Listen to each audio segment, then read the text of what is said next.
कल्याणमधून तरुणाला टोळक्यानं मारहाण केली आहे। हिंदीमध्ये बोलल्यामुळे 19 वर्षीय मुलाला ही बेदम मारहाण झाली आहे। मराठीमध्ये बोलता येत नाही का, मराठी बोलता येत नाही का असे प्रश्न विचारत त्याला मारहाण झाली आहे। आणि या नैराश्यामधून तरुणानं टोकाचं पाऊल उचललंय। राहत्या घरी गळफास लावून त्यानं जीवन आपलं संपवलेलं आहे।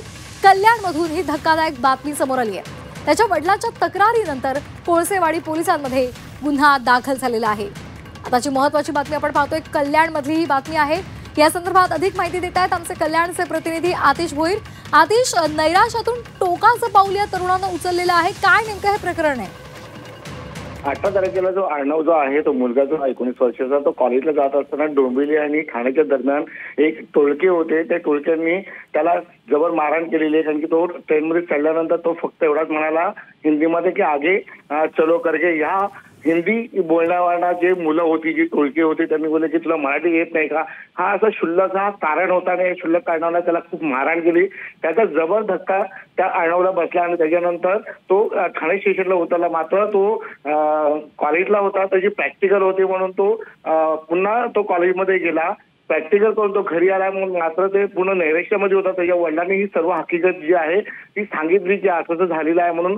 मात्र घरी आल्यानंतर त्यांनी दरवाजा बंद करून घेतला आणि त्यांनी गळफास लावून आत्महत्या केलेली आहे। त्यामुळे हा एक टोकाचा पाऊल जो आहे तो उचललेला। हिंदी आणि मराठीचा जो एक शब्द जे आहे याच्यावरनं हा जो अर्णव आहे त्यांनी पूर्ण आपला आयुष्य जे आहे संपवून टाकलेलं। त्याच्यावरनं त्या वडिलांना हकीकत जी सांगितलेली होती अगोदरच की असं झालेलं आहे। त्यानंतर वडील जे आहेत त्यांनी कोळसेवाडी पोलीस स्टेशनमध्ये तक्रार दाखल केलेली आहे आणि आता पुढचा तपास कोळसेवाडी पोलीस स्टेशन आणि देवली पोलीस हे दोघे जण समांतर हे तपास करत आहेत। धन्यवाद आतिश दिलेल्या माहितीसाठी। तर अतिशय दुर्दैवी अशी ही घटना आहे। नैराश्यातून या तरुणानं टोकाचं पाऊल उचललेलं आहे।